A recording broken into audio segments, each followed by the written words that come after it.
Hi, crew. I know this is the first real big essay that we've written together, and we've done little bits of writing here and there. And I thought it might be helpful for some of you to see an example of how we might get started with this introduction. So if you're here, it's because you want to just see what that introduction might look and sound like and the thinking that might go into that. So I borrowed the last slide of the Pear Deck in order to remind us what the model does. Feel free to click in the link in your document in order to go back to the model and read it. But one of the things about a model or a mentor is we can borrow as much of it as we need. So I want to give you an example of that. So you can see on the left, and I'm kind of covering part of it. I'll move around as I need to. But you can see on the left the three attributes that we identified were a part of the introduction in the model. The first one was catching the reader's attention, then giving the reader some background or some context, and then giving them our focus statement. So I'm going to go ahead over into this doc on the right, and I'm going to show you what that would sound like if it were me who was writing it. So the first thing I'm going to think about is how would I catch my reader's attention? Remember the model started out with questions. Can you imagine or and talk directly to the reader? Do you remember? I might try that. It said, imagine that you. I could try that. Another way I could start it that just came to me is I could do, what would you do if you were trapped in time? Ooh, I'm really thinking about the scene in chapter 16 and the one we watched in the movie. What was it about that scene that might be surprising or unusual? What would you do if you were trapped in time? I can't forget my question mark. Let me also make this just a little bit bigger so it's easier for you to see as I'm typing. What would you do if you were trapped in time? I'm trying to think what else was kind of interesting or unusual about that scene. What if you realized you had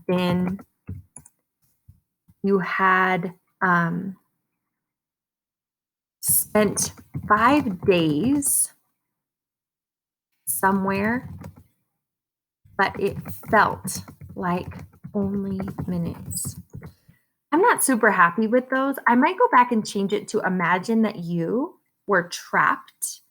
Imagine that you spent 5 days somewhere, but it felt like only days. I might play around with that. I'm sure you'll come up with something better. But I wanted to show you how it would work to use that question as your introduction or your opener. Of course, you don't have to use a question. You could start with, if you start with that imagine that you, it would actually be just a sentence.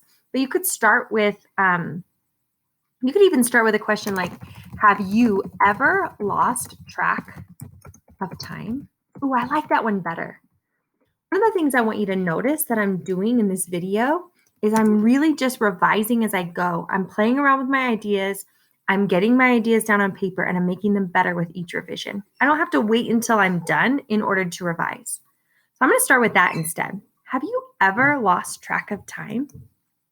Then I'm going to imagine what my reader might need next. And in the model, you can see it over here on the left-hand side, what context or background might my reader need? Have I ever lost track of time?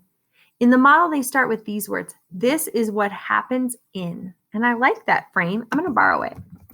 This is exactly what happens. And instead of saying in, I'm going to say to Percy Jackson and his friends when they go to the Lotus Casino in Las Vegas.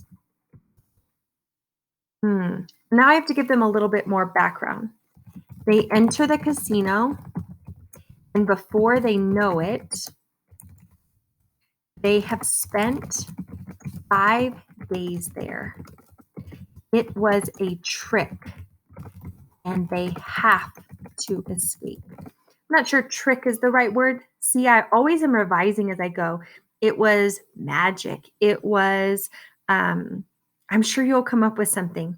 I think that's enough. I don't think I need to give my reader any more information. I'm ready to go into my focus statement. You might find that you need to give your reader a little bit more, or even after we talk on Tuesday about the movie, I might find that I have a little bit more because right now it's Monday night and we haven't had that conversation yet. I'm going to go ahead and move right into that focus statement. And I'm going to borrow the frame that we saw in the language dive today. I'm going to say a comparison of chapter 16 in the text and the same scene in the movie reveal similarities and differences. I think I'm good with that. The only thing I notice is I haven't actually mentioned the name of the text. So I'm going to come back up. This is exactly what happens to Percy Jackson and his friends when they go to the Lotus Casino in Las Vegas in Rick Riordan's The Lightning Thief. Author, I've got the title of the book, I've got a quick summary, I've got a nice focus statement that follows that pattern we looked at yesterday, where I've talked about what's going to go in my first proof paragraph and my second proof paragraph. And I think that's good, you guys. If you wrote these same parts, that's okay for today. If you needed the help of my guided writing to get you there today, that's okay too. So whatever parts you like, borrow them. Whatever parts you don't like, change them up. Just be sure that you meet the criteria for our introduction, and I can't wait to read what you've written.